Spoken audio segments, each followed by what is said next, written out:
Hello, I'm Ron Edwards with ChineseEconomicHistory.com, and we're here at the World Economic History Congress in Kyoto, Japan. And we're using this opportunity to interview prominent Chinese economic historians. And today we're lucky to have Professor William Guanglin Liu. He has a PhD from Harvard University and is an associate professor at the Hong Kong University of Science and Technology. His area of expertise is Chinese economic history of the Song Dynasty, and he's somewhat of a rising star in this field. He's published several papers and a book and two books coming, and today we're going to talk a little bit about those and hear his views on these important topics. But first, at ChineseEconomicHistory.com, we typically ask some questions of interest to our viewers, economists in the United States and Europe.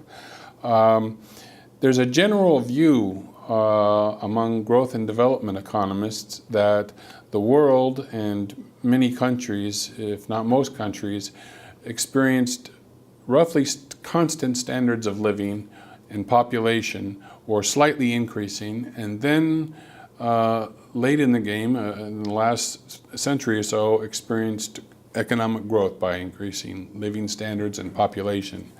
Do you feel China's economic development path followed this Western economic path? No, it didn't. Okay.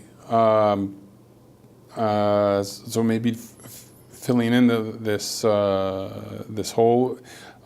Do you view that Song China experienced economic growth where that is living standards increase, population increase, and also market expansion increase during the Song Dynasty? Yes, no problem. It's a good case of pre-industrial economic growth in terms of population growth, market expansion, and the improvement in the living standard for the majority of the population. Okay, very good. Thank you. And lastly, just more generally, what's the general view of China's economic performance during the Song Dynasty of Song experts in the West? Oh, it's not a controversial issue.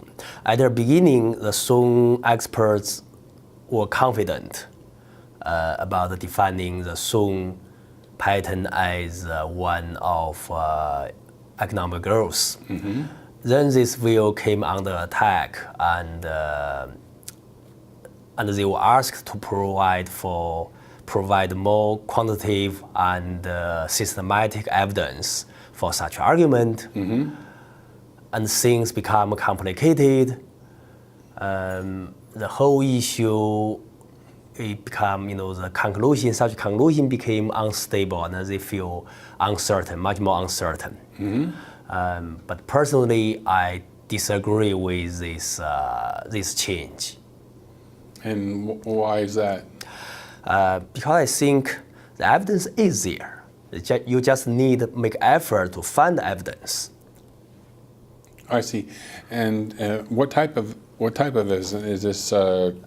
Quantitative? I mean the macroeconomic data. I see. The quantitative macroeconomic data. So yes, that is to support, the so-called pre-industrial growth in the 11th and the 10th and 11th century China. And as I understand it, it's this is part of your book that we'll be talking about here in a moment.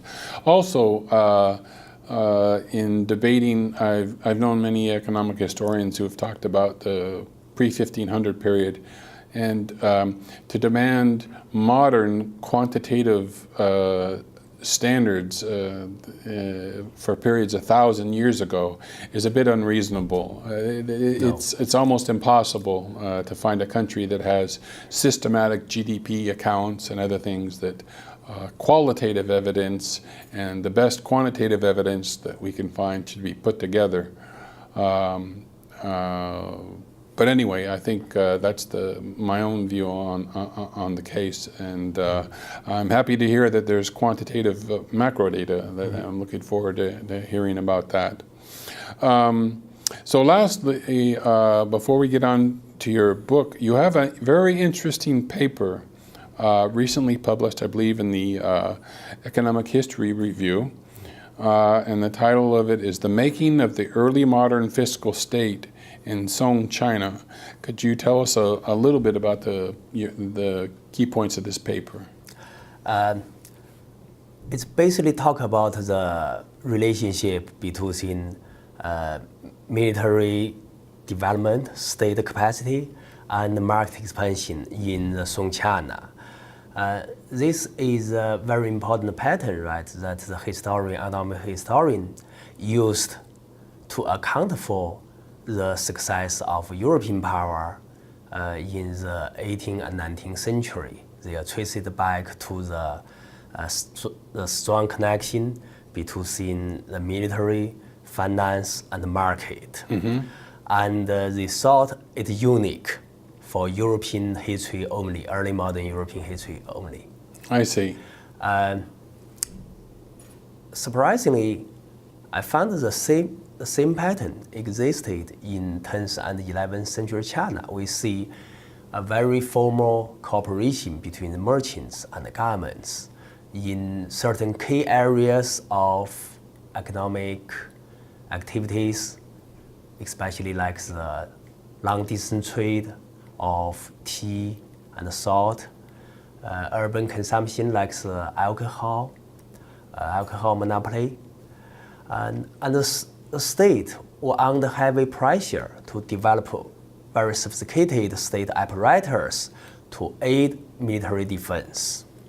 And they were even driven to invent certain fantastic credit tools. So there are new credit institutions by Yes. the government in the 10th and 11th century. Yes. I see. This sounds, it's not, but it sounds a bit like the Bank of England, but a less stable one. Yeah, the early stage, yeah. I see. Now, when the Mongols came in and put it into the Song Dynasty, did these institutions never reappear in China? No. And when it came to the later 19th century, after the arrival of the European imperialism, they used gunpowder, warfare, all these things. The European countries defeated the Chinese power, the Chinese state, and forced the political elite in China to launch the financial reform to wage wars, improve their military technology in competition with the West. And under such circumstances, they were forced to tax the market, to raise money from the merchants, to develop public debts, central banking, all these things. They believe they will learn from the West. Nothing, no such thing happened in Chinese history, but they were wrong. Those things already happened in the 11th and 12th century China. Wow. So they forgot their own experiences, so to speak. Yes. This reminds me of the history of mathematics in China. In the Song Yan period, there was a flourishing of extremely high and sophisticated mathematics. Yeah. And they forgot about it until Matteo Rizzi came in and introduced mathematics again. They thought they were learning things from Matteo Rizzi, but they had forgotten the mathematics of the Song and Yuan period. Many things seem to follow this pattern. Okay, well let's move on to your book. This is the most interesting part I like, my own interest. Your book, The Chinese Market Economy, 1000 to 1500. It's published by SUNY Press, and you can buy it now. As of the end of last month, I understand. So can you please tell us a bit about your book and particularly the evidence that you've mentioned that kind of swings this debate about the question of the West, in the West, among Song experts, of growth in China? Sure. Everyone understands there is a tremendous difficulties to study either market or the finance in pre-industrial times, right? You face a challenge, not only theoretical framework, like how to understand people in the past, but you also face, the lacking of qualified primary sources, economic data, so to speak, the raw data. Quantified, yeah. Luckily, the case when I began to collect primary sources, I found that luckily we can beat these two challenges because first, the Song state was different from other dynasties in Chinese history. It developed a unique perception of how market work because it has its incentive. It tax the market, right? Yes, so it has such needs. Pay attention. And secondly, there's on very special occasion, there's one set of the macro level quantitative data was preserved in a book, namely Zhong Su Bei Dei. That book disappeared in the Ming for a period. Wow. But then people found it in the 19th century from the Rongle Dadian. And they made a copy. So we are fortunate, right? To use that really invaluable materials to reconstruct every aspect of the market economy in 11th century China, especially the years around 1077. I see. So Japanese and Chinese scholars in mainland China have not used this source of data to buttress their opinions of their arguments of growth? Yeah. It sounds like it's something totally new, or at least being used in a new way. This tradition in our field, the Chinese economic history, right? People used to think the later the period, the better the primary sources, and the more chance you can find the quantitative evidence. Yes. Right? Because history records became much more detailed. Right? That's very common wisdom. But as I just told before, here is the two conditions: the state perception, and the preservation. Actually, I find state perception matters much than the second criteria. And if we talk about the Chinese economic history field, most scholars are trained in the study of later period. So I'm sorry, by state perception, you mean basically the attention the state gave the market to the market, and the attention that it focused, and the records that it kept. Yeah. Okay. But later on, the Chinese state lost that perception. Mm-hmm. So even we have a much more records, in terms of quantity. We find in the later centuries, say 16th, 17th, and 18th centuries, they bear no relation to the real performance of the actual performance of the market. Yeah. I see. So people really got discouraged. They stopped there. They did not, look back further. And I'm lucky. I just, by chance, I found, that's possible. Mm-hmm.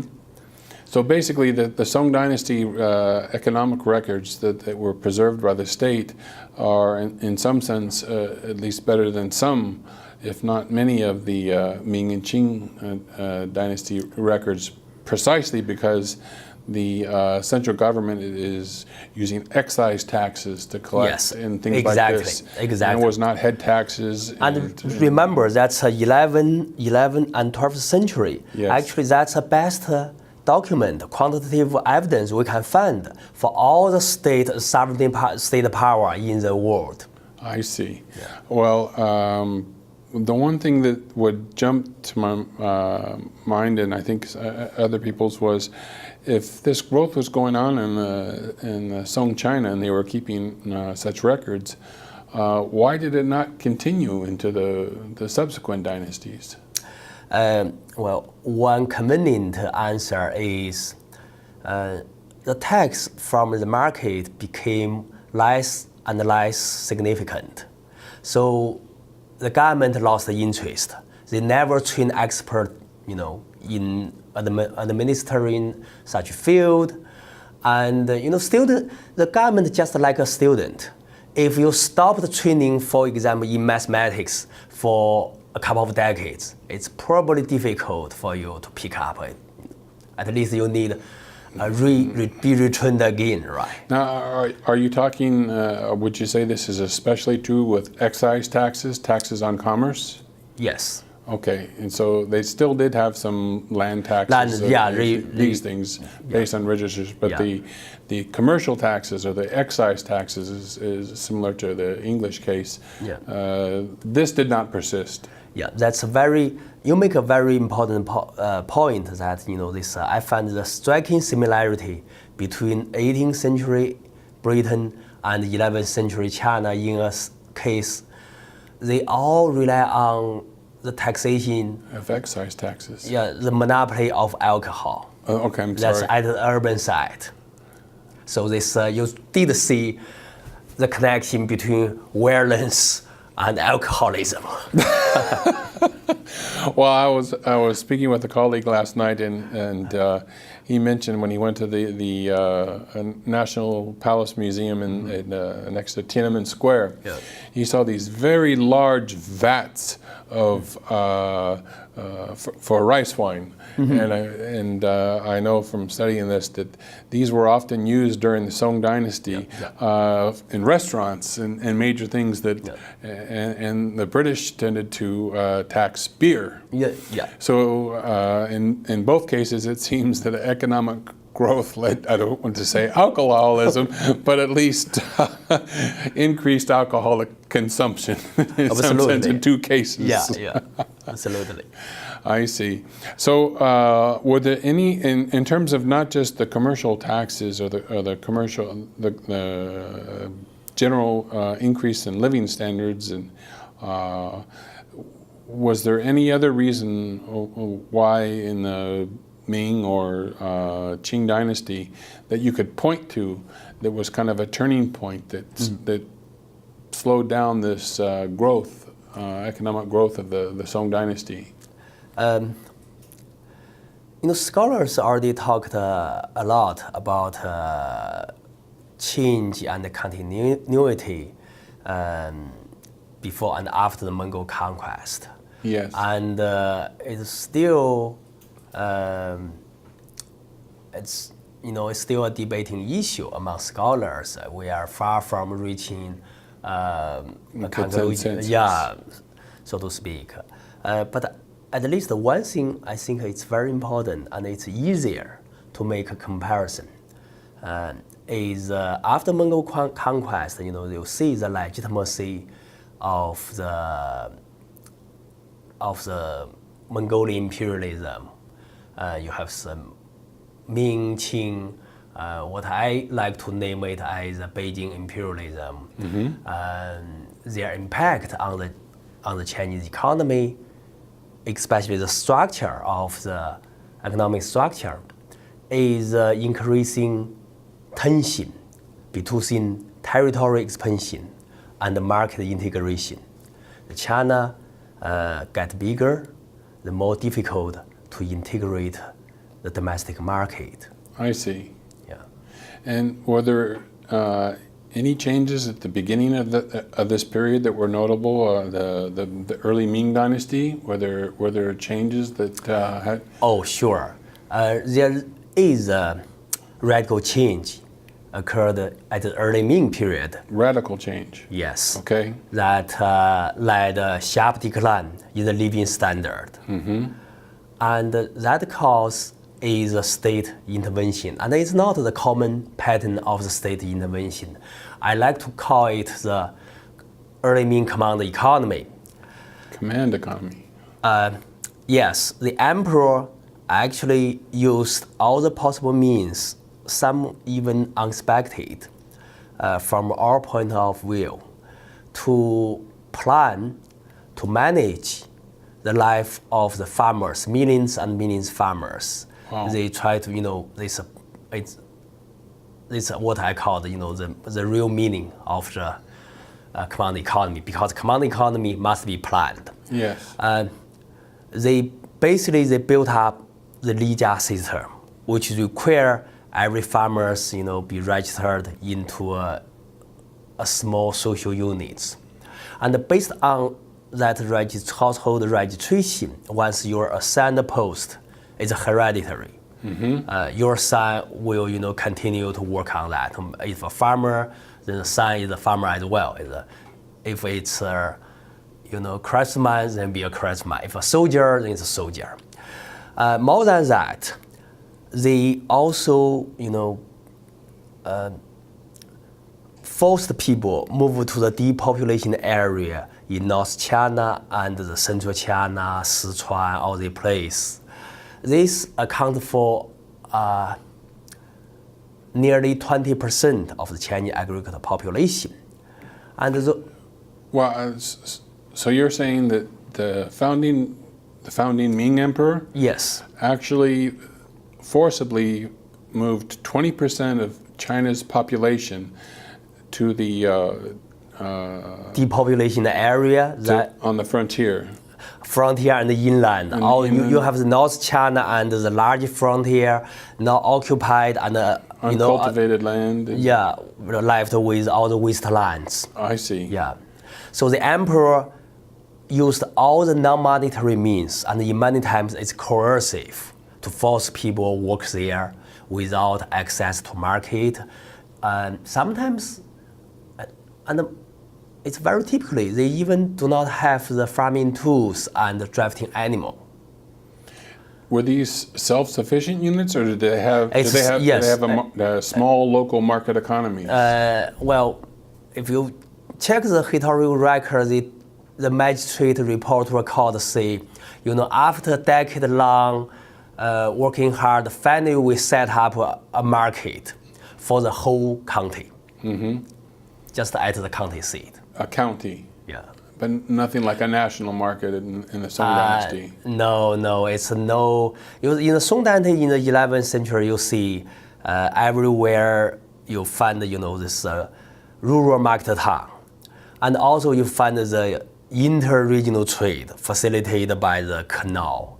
It's thousands of long canal in construction. It's not only Grand Canal. We are familiar with the later Ming and Qing Dynasty. We talk about the canal, we mean the Grand Canal. Yeah, but the Song Dynasty, the statesman constructed a large number of canals to link the cities in four directions, just to facilitate the water transportation and also benefit the officials to tax trade. And this is in the Song Dynasty? Yes, this is in the 11th century China. Okay. Well, this sounds very interesting. Based on the series of interviews that I've conducted here in the last several days among Song Dynasty experts from Japan and also from mainland China, there's a general consensus that there was economic growth in terms of living standards and population, according to these scholars' view and their impressions of this. But it's also interesting that in the United States, the quantification of economic history has taken the greatest hold of these areas. So in some sense, it's not so surprising that Cliometrics and other things have demanded quantitative data in order to support these, because I believe that the Song Dynasty experts in the Far East were a bit more willing to look at qualitative evidence. And I look very much forward to your book because the addition of this new data and also hopefully the presentation of qualitative evidence will stimulate a debate on the Song Dynasty in the United States and Western Europe because of, especially in the United States, because of the emphasis on the quantitative data. So it sounds like new sets of quantitative data have come out. The quality is better than any other quantitative data of its time. And it sounds like a potentially quite influential book. So this book in particular, I would encourage people who are interested in the Song Dynasty and its quantitative evidence in terms of helping us determine whether or not there was economic growth by these standards, to take a look at Professor William Guanglin Liu's book. Again, he's pretty much considered a young rising star in the Song Dynasty in this field, and we look forward to taking a look at your book.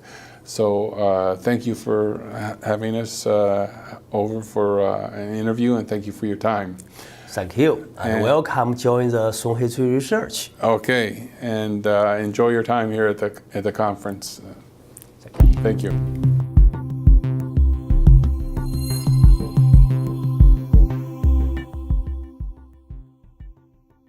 It's now a controversial issue.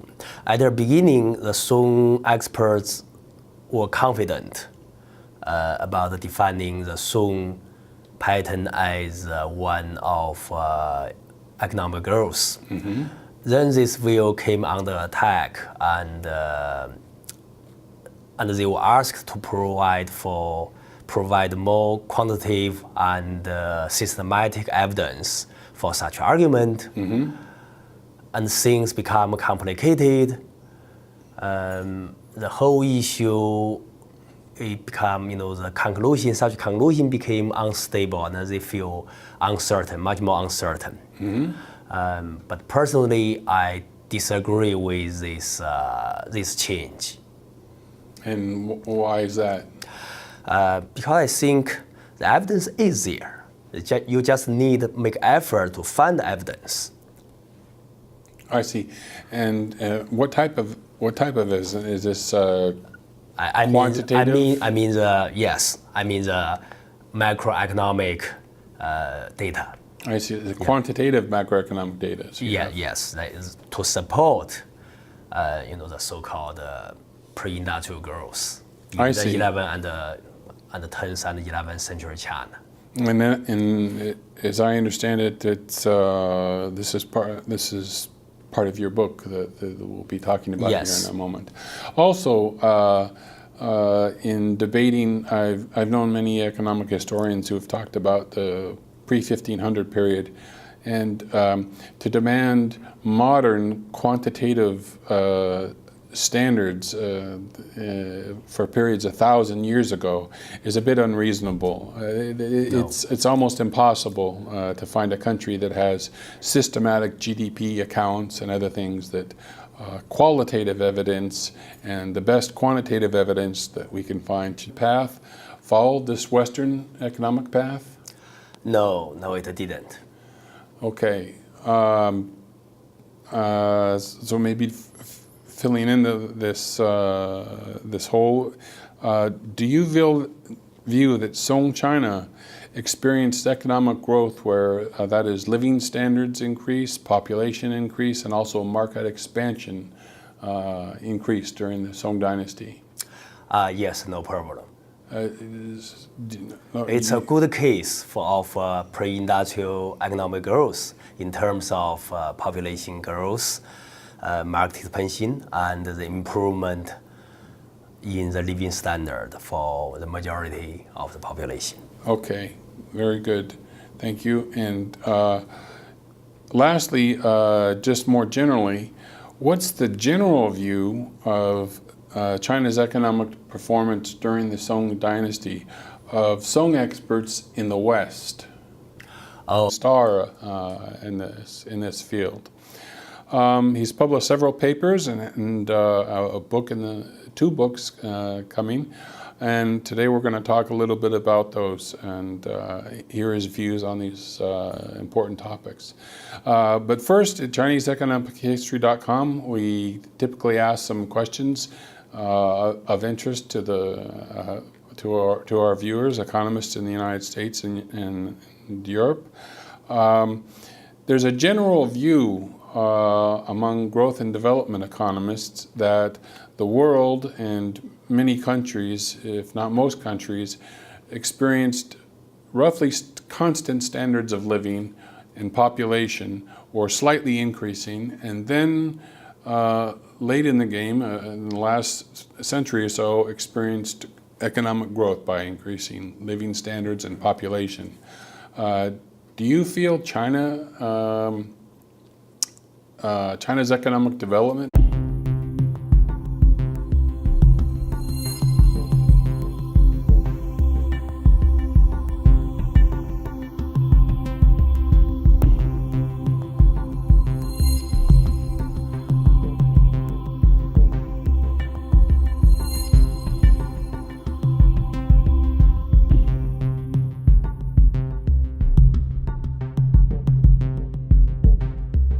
Hello, I'm Ron Edwards with ChineseEconomicHistory.com, and we're here at the World Economic History Congress in Kyoto, Japan.